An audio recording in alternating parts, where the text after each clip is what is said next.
धन्यवाद सर। परम आदरणीय जिला जज सर, परम आदरणीय जेएम सर, परम आदरणीय जेएम प्रथम श्रेणी सर, रिस्पेक्टेड जीओ सर, प्रधानाचार्य महोदय और हमारे बनसा की प्रमुख समाज सेवी जोशी मैडम।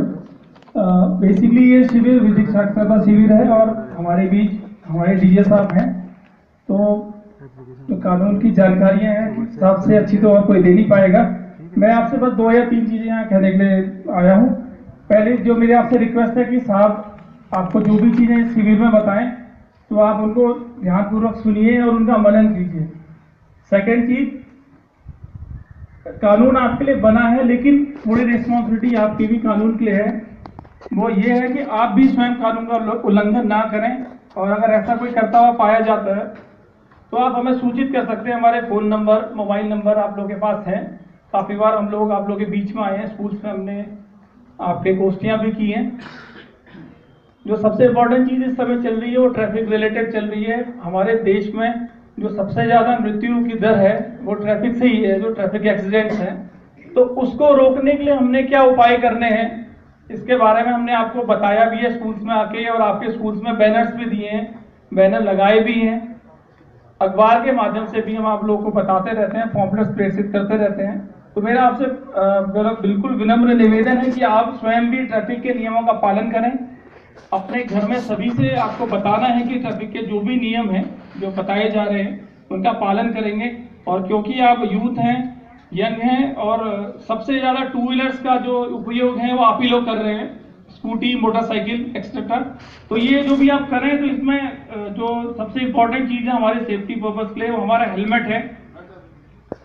आप लोगों से फिर हमारा रिक्वेस्ट, हम लोग फिर स्कूल के काफी बच्चों को रोक के टोक के उन्हें बता भी रहे हैं, लेकिन थोड़ा सा अभी और हमें जागरूक होना और जरूरी है। आप लोग हेलमेट जरूर पहनिए।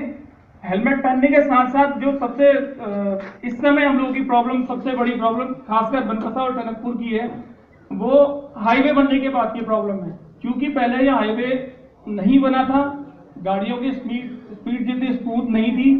अभी कम से कम अगर आप गाड़ियों की मिनिमम स्पीड भी मानते हैं तो 40 से 50 किलोमीटर या 60 किलोमीटर प्रति घंटा की स्पीड से नॉर्मल कोई भी गाड़ियां चल रही हैं। इससे जो पहले 2 वर्ष पहले, 1 वर्ष पहले की स्थिति 20-30 किलोमीटर प्रति घंटा की स्पीड से गाड़ियां चल रही थी।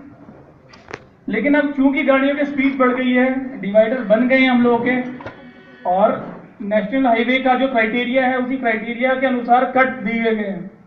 तो जो सबसे बड़ी प्रॉब्लम इसको लेके आ रही है वो ये है कि आप लोग जब अपने घरों से निकल के आते हैं, चाहे आप स्कूल, कॉलेज या अपने बाजार में किसी रोजमर्रा के कामों के लिए आ रहे हैं या आप कहीं कोचिंग वगैरह के लिए जा रहे हैं, तो आप लोग नॉर्मली क्या है रॉन्ग साइड इस्तेमाल कर रहे हैं।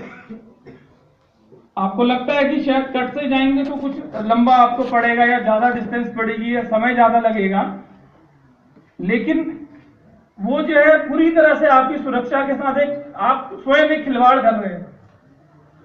आप लोग कुछ जो कट बनाया गया है वो पूरा इंजीनियर्स द्वारा सर्वे करके तब वो कट बनाया गया है। आपसे मेरी रिक्वेस्ट है कि आप लोग गलत लेन में जो चल के आ रहे हैं, जो मैक्सिमम एक्सीडेंट्स अब हो रहे हैं वो गलत लेन में चलने की वजह से हो रहे हैं। तो आप लोग एटलीस्ट जो है अपनी लेन में आइए और जो प्रॉपर कट बनाया गया है उसी कट से आप एंटर कीजिए, और उसी कट से आप लोग फिर जो है वापस जो आपका लेफ्ट हैंड ड्राइव का जो हमारा नियम है वो हर जगह फॉलो होता है पूरे इंडिया में। तो लेफ्ट हैंड ड्राइव का जो नियम है उसी को फॉलो कीजिए, चाहे आप पैदल चल रहे हैं, आपके लिए फुटपाथ बनाया गया है हाईवे से लगता हुआ। आपसे मेरा निवेदन है कि आप उस फुटपाथ का यूज कीजिए। आप अगर साइकिल से चलते हैं तो आप अपने बिल्कुल लेफ्ट, जो आपका लेफ्ट हैंड ड्राइव है उसको अपनाइए। आपको जब मुड़ना है या वापस आना है तो रॉन्ग साइड से ना आके अपना जो निर्धारित कट है उसको यूज करें, उसी कट से वापस आए। और जो प्रॉब्लम अब जो स्कूल्स के बच्चों खासकर आप लोगों के साथ आ रही वो ये है कि आप लोग काफी संख्या में एक साथ स्कूल को आते हैं और जाते हैं। जब आप स्कूल को आते हैं तब भी ये 5, 6, 7 या 10 बच्चे एक साथ एक झुंड बना के चलते हैं, चाहे वो पैदल चल रहे हो चाहे वो साइकिल में चल रहे हो। ऐसे ही वापसी भी आप लोग भी करते हैं। तो उससे कभी कभार क्या होता है कि जो आप लोग शायद ध्यान ना देते हो, लेकिन आप लोग क्योंकि अपनी बातों में या हो सकता है स्कूल के जो आपको पढ़ाएगा सब्जेक्ट उसके डिस्कशन में बिजी रहते हो, लेकिन आपकी वजह से जो आप लोग जब चलते हैं जो पीछे वाला ट्रैफिक जो है काफी बाधित रहता है। और दुर्घटना की संभावना बढ़ जाती है। तो आपसे हमने पहले भी स्कूल में आके कहा कि आप स्कूल से जब निकलते हैं, हाईवे पे पहुंचते हैं, जो साइकिल लेके आप 4 या 5 या 6 या 7 बच्चे इकट्ठे झुंड में चलते हैं, आपसे मेरी रिक्वेस्ट है वो ना करें। वो दुर्घटना का सबसे बड़ा कारण है। किसी भी समय हो सकता है आप लोग बात करने लगे और क्योंकि साइकिल ये हल्का सा डिस्बैलेंस पर आप थोड़ा सा लेन से बाहर आएंगे, जो पीछे से स्पीडी गाड़ी आ रही है उसके ब्रेक नहीं लग पाएंगे, हो सकता है कोई बड़ी दुर्घटना घट जाए। तो आपका जीवन जो है, सर्वप्रथम आपका जीवन सबसे ज्यादा इंपॉर्टेंट है, अमूल्य है, मूल्यवान है आपके लिए भी, आपके घर परिवार के लिए और हमारे खासकर हमारे समाज के लिए। आप ही यूथ है, अगर आप ही थोड़ा नियम फॉलो करेंगे तो आने वाले 2-3 साल में हमारे ही नियम फॉलो हो जाएंगे। दूसरी चीज जो हम लोगों ने आपको बताई भी स्कूल्स में आगे साइबर सिक्योरिटी का रिलेटेड है। आजकल आप पढ़ भी रहे होंगे फेसबुक